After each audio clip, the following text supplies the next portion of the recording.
Hello दोस्तों, स्वागत है आप सभी का हमारे online channel Aaradhya RAS academy में। दोस्तों, पूरे भारतवर्ष में जितनी भी प्रतियोगी परीक्षाएं आयोजित होती है उन सभी प्रतियोगी परीक्षाओं के लिए पॉलिटिकल साइंस के टॉपिक वाइज टॉप इंपोर्टेंट प्रश्नों की सीरीज स्टार्ट की गई थी, जिसमें दोस्तों अपने 16 टॉपिक हैं वो कंप्लीट हो चुके हैं पॉलिटिकल साइंस के। आज दोस्तों अपना इसमें 17 नंबर का टॉपिक है जिसका नाम है राज्यसभा। ठीक है, तो दोस्तों राज्यसभा से संबंधित आज मैं आपके लिए टॉप 80 प्रश्न लेके आया हूं जो आपकी प्रतियोगी परीक्षा के लिए अत्यंत महत्वपूर्ण है। अगर आपने पिछली 16 क्लासें पॉलिटिकल साइंस की अगर नहीं देखी है तो दोस्तों आप प्ले लिस्ट में जाइए, वहां पे आपको फोल्डर मिल जाएगा political science topic wise question के नाम से। तो आप वहां जाके पिछली 16 क्लासें हैं वो जरूर देखें और आराध्या आरएएस एकेडमी के यूट्यूब चैनल को सब्सक्राइब जरूर करें, बेल आइकन को दबाएं, वीडियो को लाइक और अपने दोस्तों के पास में शेयर जरूर करें। तो चलिए दोस्तों शुरू करते हैं आज का अपना इसमें पहला प्रश्न है। देखिए, भारतीय संसद के अपर हाउस को किस नाम से जाना जाता है? एक तो होता है दोस्तों निम्न हाउस और एक होता है अपर हाउस, यानी कि निम्न सदन और एक ऊपरी सदन। तो दोस्तों इसका राइट आंसर हो जाएगा ऊपरी सदन बोलते हैं, यानी कि अपर हाउस बोलते हैं राज्यसभा को, और निम्न सदन बोलते हैं दोस्तों किसको? तो लोकसभा को। ठीक है, तो इसका राइट आंसर हो जाएगा इसमें ए नंबर का ऑप्शन बिल्कुल सही उत्तर हो जाएगा। आगे देखिए राज्यसभा को स्थायी सदन कहते हैं क्योंकि राज्यसभा को स्थायी सदन कहते हैं। क्यों कहते हैं स्थायी सदन? क्योंकि इसे विघटित नहीं किया जा सकता, क्योंकि इसे विघटित नहीं किया जा सकता है। तो अपना इसमें बी नंबर का ऑप्शन बिल्कुल सही उत्तर हो जाएगा। आगे देखिए 3 नंबर का प्रश्न है, राज्यसभा में सीटों की अधिकतम संख्या कितनी हो सकती है? राज्यसभा में सीटों की संख्या अधिकतम कितनी हो सकती है? तो अधिकतम सीटों की संख्या दोस्तों 250 हो सकती है। कितनी हो सकती है? 250। ए नंबर का ऑप्शन बिल्कुल सही उत्तर हो जाएगा 250। आगे देखिए 4 नंबर का प्रश्न है, वर्तमान समय में राज्यसभा में सदस्यों की प्रभावी संख्या कितनी है? यानी कि वर्तमान में राज्यसभा में सदस्यों की प्रभावी संख्या है वो कितनी है? तो वो है 245। अधिकतम कितनी हो सकती है? 250। ठीक है, तो इसका राइट आंसर हो जाएगा इसमें बी नंबर का ऑप्शन 245 अभी प्रभावी संख्या है। लोकसभा की बात करें तो दोस्तों 545 वर्तमान में सदस्य हैं और अधिकतम 552 है वो हो सकते हैं सदस्य। ठीक है, तो इसमें बी नंबर का ऑप्शन 245। आगे देखिए, राज्यसभा के लिए राष्ट्रपति द्वारा कितने सदस्य मनोनीत किए जाते हैं? तो देखिए राज्यसभा में राष्ट्रपति द्वारा 12 सदस्य मनोनीत किए जाते हैं और 2 लोकसभा के लिए मनोनीत किया जाता है, यानी कि टोटल 14 सदस्य है वो राष्ट्रपति मनोनीत करता है। तो इस प्रश्न का राइट आंसर बी नंबर का ऑप्शन बिल्कुल सही उत्तर। 6 नंबर प्रश्न है, इसमें देखिए राज्यसभा में प्रतिनिधित्व होता है। तो राज्यसभा में प्रतिनिधित्व होता है, किसका प्रतिनिधित्व होता है? तो दोस्तों राज्यों का होता है और संघ शासित क्षेत्रों का होता है, यानी कि दोनों का इसमें प्रतिनिधित्व होता है। तो इस प्रश्न का राइट आंसर उपरोक्त दोनों का, सी नंबर का ऑप्शन बिल्कुल सही उत्तर हो जाएगा। 7 नंबर का प्रश्न है, जिन संघ शासित क्षेत्रों में विधानसभाएं नहीं होती है उनके प्रतिनिधि किस प्रकार चुने जाते हैं?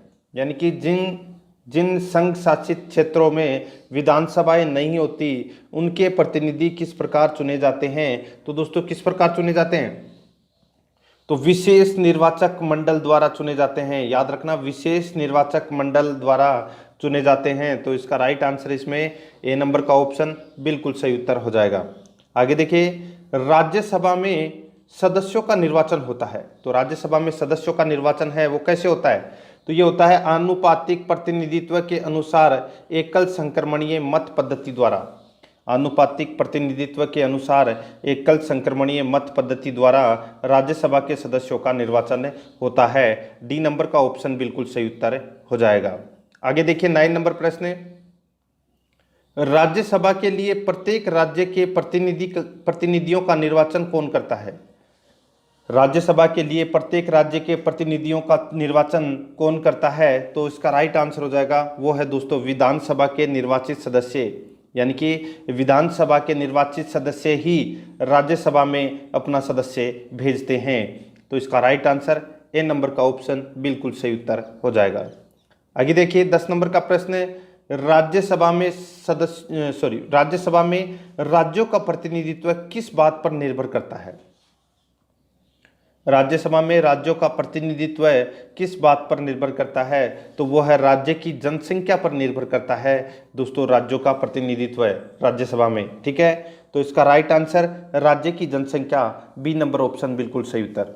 नेक्स्ट, राज्यसभा में किस राज्य के प्रतिनिधियों की संख्या सर्वाधिक है? राज्यसभा में किस राज्य के प्रतिनिधियों की संख्या सर्वाधिक है? तो इसका राइट आंसर हो जाएगा, सबको पता है ये तो उत्तर प्रदेश। उत्तर प्रदेश में सर्वाधिक सीटें हैं। ठीक है, तो इसका राइट आंसर इसमें डी नंबर का ऑप्शन बिल्कुल सही उत्तर हो जाएगा। कितने सदस्य चुने जाते हैं राज्यसभा के लिए? तो दोस्तों 31 सदस्य हैं, वो सर्वाधिक राज्यसभा में चुने जाते हैं उत्तर प्रदेश यानी कि यूपी से। तो इसमें डी नंबर ऑप्शन बिल्कुल सही उत्तर हो जाएगा। 12 नंबर का प्रश्न है, इसमें देखिए, उत्तर प्रदेश से राज्यसभा के लिए कितने सदस्य चुने जाते हैं? उत्तर प्रदेश से राज्यसभा के लिए कितने सदस्य चुने जाते हैं? तो दोस्तों कितने सदस्य चुने जाते हैं? तो 31 सदस्य चुने जाते हैं, मैंने अभी आपको बताया। सी नंबर का ऑप्शन बिल्कुल सही उत्तर हो जाएगा। आगे देखिए 13 नंबर का प्रश्न है, निम्नलिखित राज्यों के युग्मों में से किसको राज्यसभा के समान प्रतिनिधित्व मिलता है? तो दोस्तों किस राज्यों के युग्मों में से किसको राज्यसभा में समान प्रतिनिधित्व मिलता है, यानी कि सबकी सीटें बराबर है? तो देखिए, आंध्र प्रदेश, मध्य प्रदेश, बिहार, पश्चिम बंगाल, ओडिशा और राजस्थान, इन 6 राज्यों को दोस्तों समान प्रतिनिधित्व मिलता है। ठीक है, तो इसका राइट आंसर हो जाएगा इसमें उपरोक्त सभी, डी नंबर का ऑप्शन बिल्कुल सही उत्तर हो जाएगा। आगे देखिए 14 नंबर का प्रश्न है, निम्नलिखित में से किस संघ शासित क्षेत्र का राज्यसभा में प्रतिनिधित्व है? तो किस संघ शासित क्षेत्र का राज्यसभा में प्रतिनिधित्व है? तो दोस्तों दिल्ली व पुदुचेरी, दिल्ली व पुदुचेरी संघ शासित क्षेत्र का राज्यसभा में प्रतिनिधित्व है। तो इसमें ए नंबर ऑप्शन बिल्कुल सही उत्तर हो जाएगा। 15 नंबर का प्रश्न है, इसमें देखिए, निम्नलिखित राज्य युग्मों में से किसे राज्यसभा में समान प्रतिनिधित्व प्राप्त है? तो समान प्रतिनिधित्व है वो दोस्तों इनमें से किसको प्राप्त है? तो दोस्तों मध्य प्रदेश और गुजरात को, मध्य प्रदेश और गुजरात को समान प्रतिनिधित्व प्राप्त है। बी नंबर का ऑप्शन बिल्कुल सही उत्तर हो जाएगा। आगे देखिए, बिहार से राज्यसभा के लिए कितने सदस्य निर्वाचित होते हैं?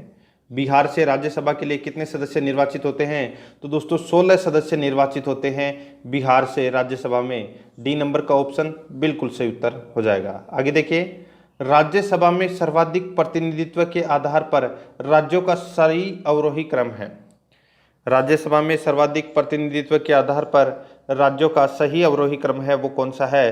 तो वो है दोस्तों सबसे ज़्यादा उत्तर प्रदेश, फिर महाराष्ट्र, फिर तमिलनाडु। ठीक है, तो इसका राइट आंसर हो जाएगा इसमें ए नंबर का ऑप्शन बिल्कुल सही उत्तर। 18 नंबर का प्रश्न है, इसमें देखिए, राज्यसभा के चुनाव हेतु एक अभ्यर्थी की आयु निम्नलिखित में से कम होनी चाहिए।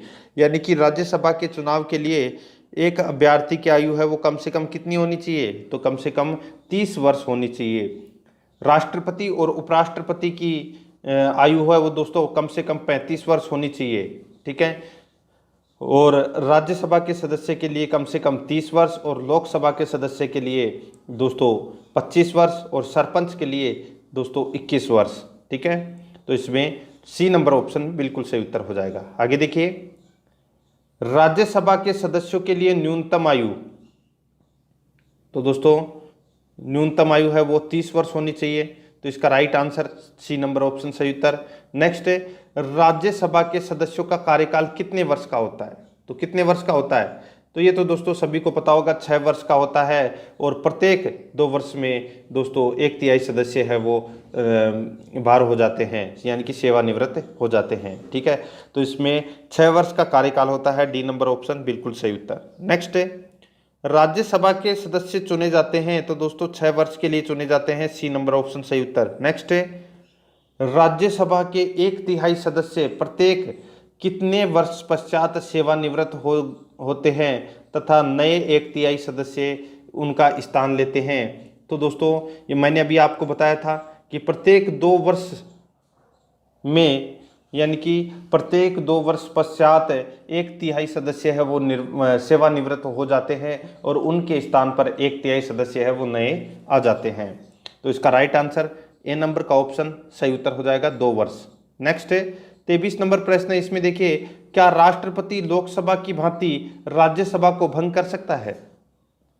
क्या राष्ट्रपति लोकसभा की भांति राज्यसभा को भंग कर सकता है? तो दोस्तों नहीं, राज्यसभा को दोस्तों भंग नहीं किया जा सकता, क्योंकि वो स्थायी सदन है। तो इसमें बी नंबर का ऑप्शन बिल्कुल सही उत्तर हो जाएगा। 24 नंबर प्रश्न है, क्या राज्यसभा के सभी सदस्यों का निर्वाचक एक साथ होता है? तो दोस्तों नहीं, एक साथ नहीं होता। मैंने अभी आपको बताया कि प्रत्येक 2 वर्ष में 1/3 सदस्य सेवानिवृत्त हो जाते हैं, तो उनके स्थान पर 1/3 सदस्य नए आते हैं, तो एक साथ तो निर्वाचक होने से रहा। तो इसका right answer B number option सही उत्तर हो जाएगा। आगे देखिए, लोकसभा की भांति राज्यसभा कभी भंग नहीं होती है, किंतु लोकसभा की भांति राज्यसभा कभी भंग नहीं होती। तो दोस्तों इसका राइट आंसर हो जाएगा, वो है प्रत्येक 2 वर्ष बाद उसके 1/3 सदस्यों की सदस्यता समाप्त हो जाती है, इसलिए दोस्तों राज्यसभा है वो भंग नहीं होती।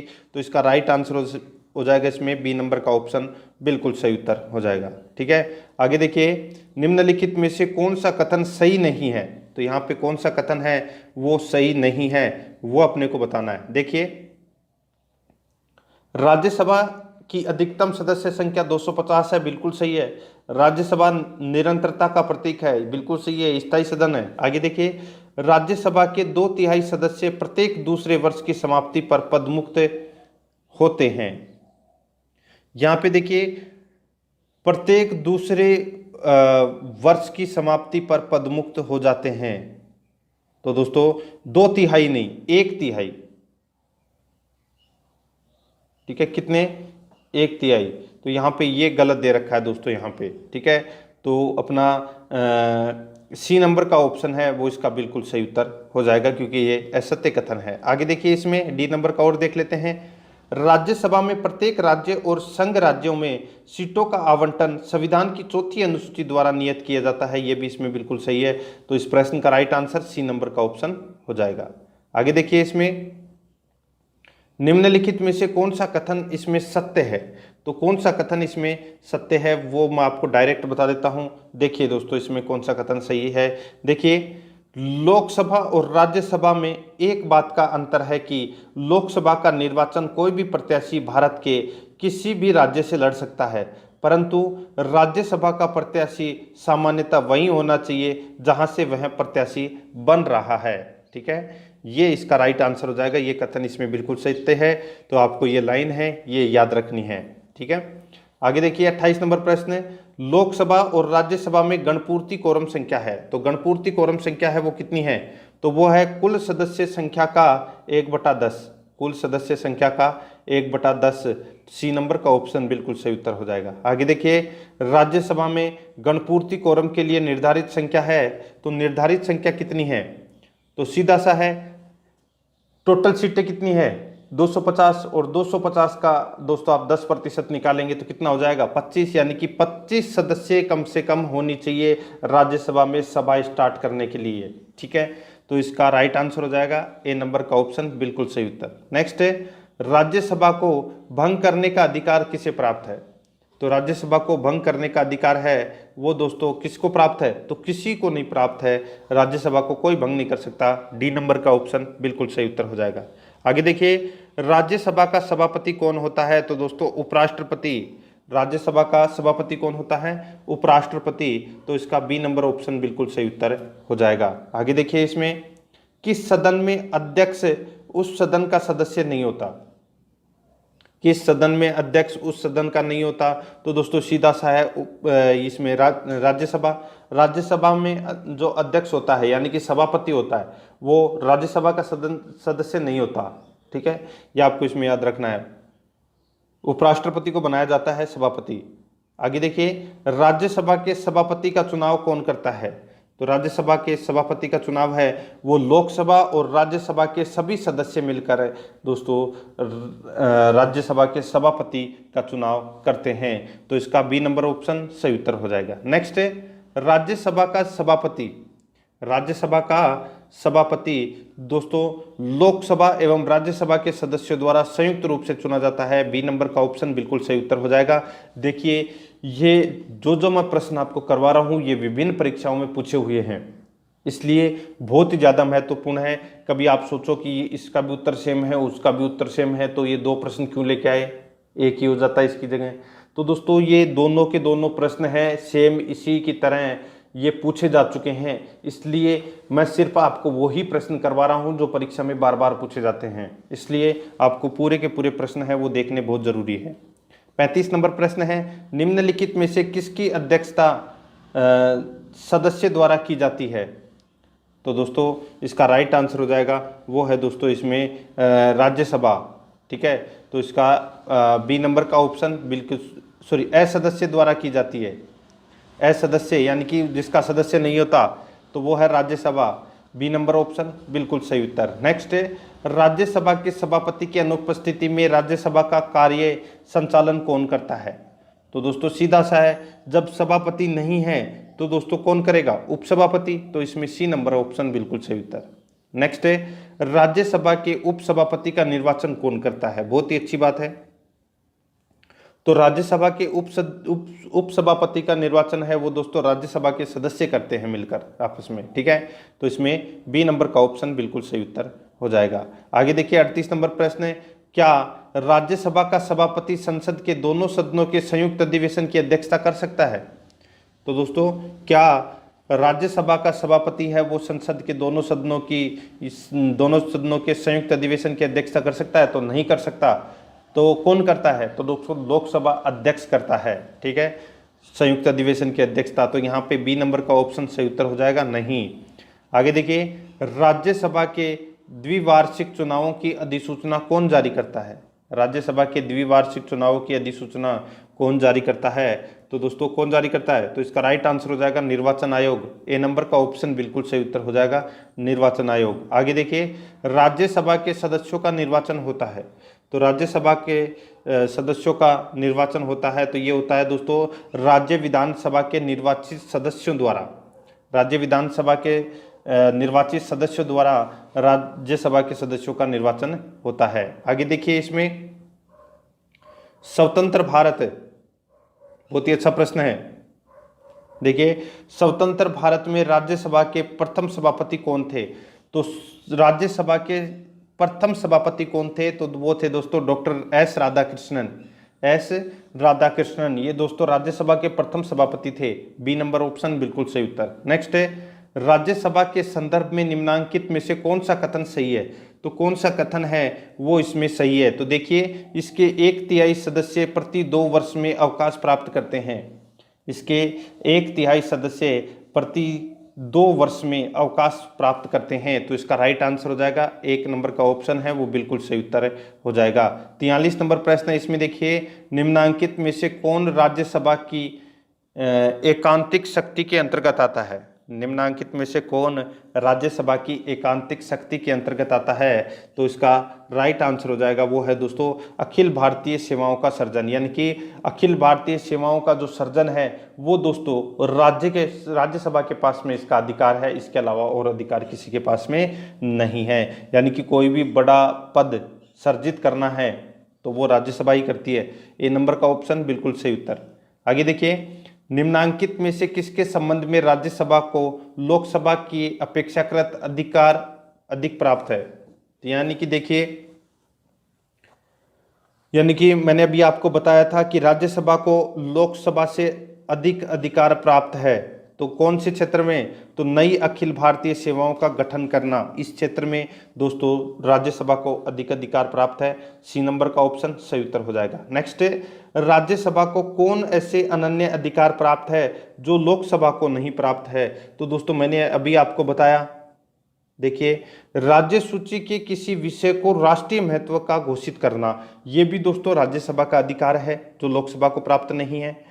अखिल भारतीय सेवा स्थापित करने का अधिकार संघ सरकार को देना, तो ये भी दोस्तों इसमें बिल्कुल सही है। दोनों कथन हैं ये दोस्तों राज्यसभा के अधिकार हैं, तो इसका राइट आंसर हो जाएगा सी नंबर का ऑप्शन उपरोक्त दोनों। नेक्स्ट, नई अखिल भारतीय सेवाएं स्थापित करने की दृष्टि से विशेष महत्व है, तो विशेष महत्व दोस्तों किसके पास में, तो ये राज्यसभा के प्रस्ताव का, बी नंबर का ऑप्शन बिल्कुल सही उत्तर हो जाएगा। आगे देखिए, संविधान का अनुच्छेद 312 राज्यसभा को निम्नलिखित में से किसका अधिकार प्रदान करता है?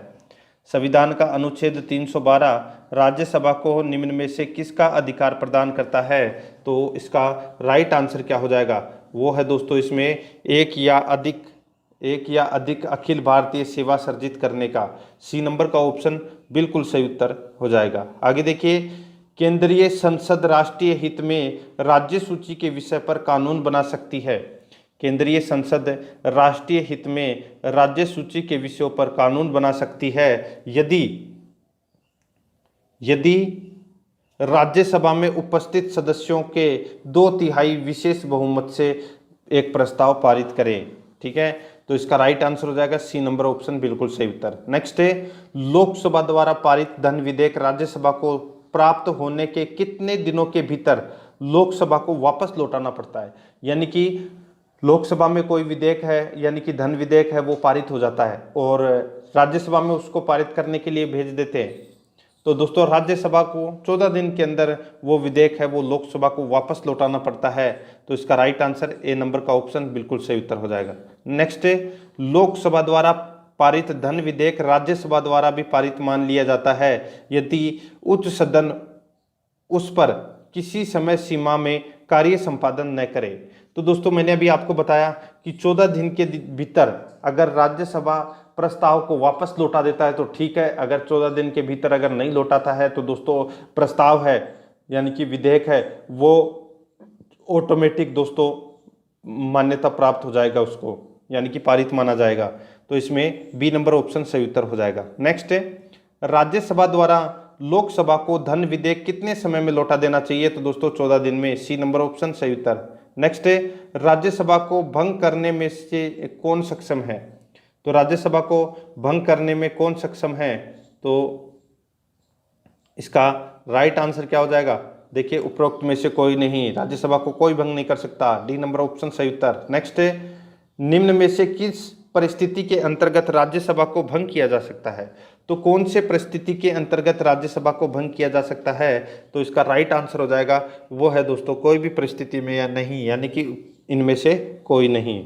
आगे देखिए, राज्यसभा एक स्थायी सदन होने के कारण राज्यसभा एक स्थायी सदन होने के कारण इसके 1/3 सदस्य प्रति 2 वर्ष सेवानिवृत्त हो जाते हैं। तो इसमें एक नंबर का ऑप्शन है वो बिल्कुल सही उत्तर हो जाएगा। नेक्स्ट है, राज्यसभा के सदस्यों को नामित करने का अधिकार निम्न में से किसको है? तो दोस्तों किसको है? राज्यसभा के सदस्यों को नामित करने का अधिकार निम्न में से किसको है? तो ये अधिकार है दोस्तों राष्ट्रपति को। तो इसका ए नंबर ऑप्शन बिल्कुल सही उत्तर हो जाएगा। नेक्स्ट है, राष्ट्रपति द्वारा राज्यसभा के लिए कला, साहित्य, विज्ञान आदि क्षेत्रों से 12 सदस्यों का मनोनीत करने की व्यवस्था भारतीय संविधान के किस अनुच्छेद के अंतर्गत आता है? यानी कि राष्ट्रपति है ये राज्यसभा के अंदर 12 सदस्य मनोनीत करता है, तो ये कौन से अनुच्छेद के अंतर्गत करता है? तो ये अनुच्छेद 80 के अंतर्गत, सी नंबर का ऑप्शन बिल्कुल सही उत्तर हो जाएगा। आगे देखिए, निम्नलिखित में से किसमें राज्यसभा की कोई भूमिका नहीं होती है? निम्नलिखित में से किसमें राज्यसभा की कोई भूमिका नहीं होती है? तो इसका राइट आंसर हो जाएगा वो है दोस्तों अध्यक्ष के निर्वाचन में, बी नंबर का ऑप्शन बिल्कुल सही उत्तर हो जाएगा, अध्यक्ष के निर्वाचन में। आगे देखिए, राज्यसभा यहाँ पर देखिए दोस्तों, राज्यसभा है वो कभी भंग नहीं हो सकती। तो इसमें ए नंबर ऑप्शन बिल्कुल सही उत्तर हो जाएगा। नेक्स्ट है, राज्यसभा है एक तो क्या है? स्थायी सदन, ए नंबर ऑप्शन सही उत्तर। नेक्स्ट है, धन विधेयक पारित करने के लिए राज्यसभा को कितना समय दिया जाता है? तो 14 दिन का, ए नंबर ऑप्शन सही उत्तर। नेक्स्ट है, राज्यसभा सामान्यतः विधेयक को अधिकतम कितनी अवधि के लिए रोक सकती है? तो अधिकतम कितनी अवधि के लिए रोक सकती है? तो दोस्तों 14 दिन तक। तो इसमें इसका राइट आंसर क्या हो जाएगा? वो है दोस्तों अधिकतम सामान्य विधेयक को, ये तो धन विधेयक को रोक सकती है 14 दिन तक, लेकिन सामान्य विधेयक की बात हो रही है तो दोस्तों सामान्य विधेयक को अधिकतम दोस्तों 6 माह तक रोक सकती है, ये आपको याद रखना है। ठीक है, इस प्रश्न का राइट आंसर डी नंबर का ऑप्शन हो जाएगा। आगे देखिए, इसमें 62 नंबर प्रश्न है, सर्वप्रथम किस फिल्म अभिनेता को राज्यसभा का सदस्य मनोनीत किया गया था? सर्वप्रथम किस फिल्म अभिनेता को राज्यसभा का सदस्य मनोनीत किया गया था? तो दोस्तों पृथ्वीराज कपूर को दोस्तों राज्यसभा का सदस्य मनोनीत किया गया था, पहला फिल्म के क्षेत्र में। आगे देखिए, राज्यसभा के लिए नामित प्रथम फिल्म अभिनेत्री कौन थी? तो प्रथम फिल्म अभिनेता तो मैंने आपको बताया था पृथ्वीराज कपूर, और प्रथम फिल्म अभिनेत्री थी दोस्तों नरगिस दत्त। ए नंबर का ऑप्शन बिल्कुल सही उत्तर हो जाएगा। नेक्स्ट है, निम्नलिखित में से कौन सा हिंदी साहित्यकार राज्यसभा का सदस्य था? कौन सा हिंदी साहित्यकार राज्यसभा का सदस्य था? तो इसका राइट आंसर हो जाएगा, वो है दोस्तों रामधारी सिंह दिनकर। सी नंबर का ऑप्शन बिल्कुल सही उत्तर हो जाएगा। नेक्स्ट है, प्रधानमंत्री पद पर नियुक्त होते समय निम्नलिखित में से यानी कि निम्नलिखित में कौन राज्यसभा का सदस्य था? तो राज्यसभा का सदस्य है वो कौन था? तो सीधा सा राइट आंसर हो जाएगा इंदिरा गांधी है ये राज्यसभा, इंदिरा गांधी, इंद्र कुमार गुजराल और मनमोहन सिंह, ये तीनों दोस्तों राज्यसभा के सदस्य थे प्रधानमंत्री नियुक्त होते समय। तो इसका राइट आंसर हो जाएगा तीनों ही, यानी कि डी नंबर का ऑप्शन बिल्कुल सही उत्तर हो जाएगा, उपरोक्त सभी। नेक्स्ट है, राज्यसभा की प्रथम महिला महासचिव कौन थी? तो प्रथम महिला महासचिव कौन थी? तो वी.एस. रमादेवी। डी नंबर का ऑप्शन बिल्कुल सही उत्तर हो जाएगा। नेक्स्ट है, राज्यसभा का सर्वप्रथम गठन कब हुआ? तो राज्यसभा का सर्वप्रथम गठन है वो कब हुआ? तो 3 अप्रैल 1952 को राज्यसभा का सर्वप्रथम गठन हुआ। डी नंबर का ऑप्शन बिल्कुल सही उत्तर हो जाएगा। आगे देखिए, राज्यसभा की प्रथम बैठक कब हुई थी? राज्यसभा की प्रथम बैठक है वो कब हुई थी? तो 13 मई 1952 को राज्यसभा की प्रथम बैठक हुई थी। डी नंबर का ऑप्शन बिल्कुल सही उत्तर हो जाएगा। आगे देखिए, राज्यसभा के पहले समूह की सेवानिवृत्ति कब हुई? राज्यसभा के पहले समूह की सेवानिवृत्ति कब हुई? तो इसका राइट आंसर क्या हो जाएगा? वो है दोस्तों इसमें 2 अप्रैल 1954 को। सी नंबर का ऑप्शन बिल्कुल सही उत्तर हो जाएगा। आगे देखिए, राज्यसभा कब भंग की जाती है? राज्यसभा कब भंग की जाती है? तो दोस्तों राज्यसभा कभी भी भंग नहीं होती है। डी नंबर ऑप्शन बिल्कुल सही उत्तर। नेक्स्ट है, राज्यसभा के बारे में निम्न में से कौन सा कथन सही है? तो कौन सा कथन है वो सही है वो अपने को इसमें बताना है। देखिए, राज्यसभा की अधिकतम सदस्य संख्या 250 है, बिल्कुल सही बात है, पहला कथन सही है। दूसरा देखिए, यहाँ पे राज्यसभा में 238 सदस्य राज्यों और संघ शासित क्षेत्रों से अप्रत्यक्ष रूप से निर्वाचित होते हैं, बिल्कुल सही बात है दोस्तों। 12 सदस्य है वो राष्ट्रपति मनोनीत करता है, तो 238 + 12 कितने हो गए? तो दोस्तों 250, और वर्तमान में 245 संख्या है, तो 245 सदस्य में से 12 आप घटा दीजिए तो अपने पास बचे कितने? 233। तो 233 सदस्य हैं वो वर्तमान में अप्रत्यक्ष रूप से निर्वाचित होते हैं, ठीक है, यानी कि दूसरा कथन भी इसमें सत्य है। तीसरा देखिए, अखिल भारतीय सेवाओं के सर्जन जैसे मामलों में इसकी लोकसभा के समान रूप से विधायी शक्तियां हैं, तो गलत हो जाएगा। अखिल भारतीय सेवाओं के सर्जन सिर्फ और सिर्फ इसका अधिकार है वो राज्यसभा को है, लोकसभा का इसमें कोई लेना देना नहीं है। तो इसका पहला और दूसरा इसमें बिल्कुल सही कथन है, ए नंबर का ऑप्शन राइट आंसर हो जाएगा। नेक्स्ट है, हमारे संविधान के अनुसार राज्यसभा का कार्यकाल, हमारे संविधान के अनुसार राज्यसभा का कार्यकाल दोस्तों समाप्त होने का विषय नहीं है, तो इसमें डी नंबर का ऑप्शन बिल्कुल सही उत्तर हो जाएगा। नेक्स्ट है, राज्यसभा के सदस्य बनने हेतु अर्हताओं के संबंध में निम्न अभिकथनों पर विचार कीजिए, ठीक है। तो यहाँ पे कौन सा बताना है कि कौन सा कथन है वो इसमें सत्य है, ठीक है। देखिए, पहला कथन देखिए, उम्र कम से कम 30 वर्ष होनी चाहिए, बिल्कुल सही है। दूसरा कथन देखिए, जहां से अभ्यर्थी को निर्वाचित किया जाना है उस पर राज्य की मतदाता सूची में मतदाता के रूप में पंजीकृत होना चाहिए, बिल्कुल सही बात है दोस्तों। तीसरा देखिए, राज्य के अंतर्गत लाभ के पद पर धारित नहीं होना चाहिए, तो तीसरा कथन इसमें गलत है, ठीक है। तो इसमें इसका राइट आंसर हो जाएगा ए नंबर का ऑप्शन बिल्कुल सही उत्तर हो जाएगा, 1 और 2 दोनों सही है। नेक्स्ट है, निम्न कथनों पर विचार करें, केवल राज्यसभा में यह शक्ति निहित है। तो देखिए, वह यह घोषणा करे कि राज्य सूची में से किसी विषय के संबंध में राष्ट्रीय हित में संसद विधि बना सकती है, ठीक है। दूसरा देखिए, आपातकाल यानी कि आपात उद्घोषणा का अनुमोदन करने संकल्प केवल लोकसभा द्वारा पारित किए जाते हैं। तो इसमें कौन सा सही है? तो इसमें देखिए दोस्तों, इसमें पहला कथन सही है, दूसरा कथन इसमें गलत हो जाएगा। ठीक है, तो इसमें 1 नंबर का ऑप्शन है वो इसका बिल्कुल सही उत्तर। नेक्स्ट है, लोकसभा द्वारा विचारार्थ भेजे गए वित्त विधेयक को राज्यसभा अधिकतम कितने समय तक रोके रख सकती है? तो कितने समय तक? तो दोस्तों 14 दिन तक। डी नंबर ऑप्शन बिल्कुल सही उत्तर। नेक्स्ट है, राष्ट्रपति द्वारा राज्यसभा के कितने सदस्य नामित किए जाते हैं? तो कितने सदस्य नामित किए जाते हैं? तो दोस्तों कुल 12 सदस्य नामित किए जाते हैं। बी नंबर ऑप्शन बिल्कुल सही उत्तर हो जाएगा। आगे देखिए, संसद के किसी भी सदन के 2 सत्रों के बीच अंतराल किससे अधिक होना चाहिए? तो किससे अधिक होना चाहिए?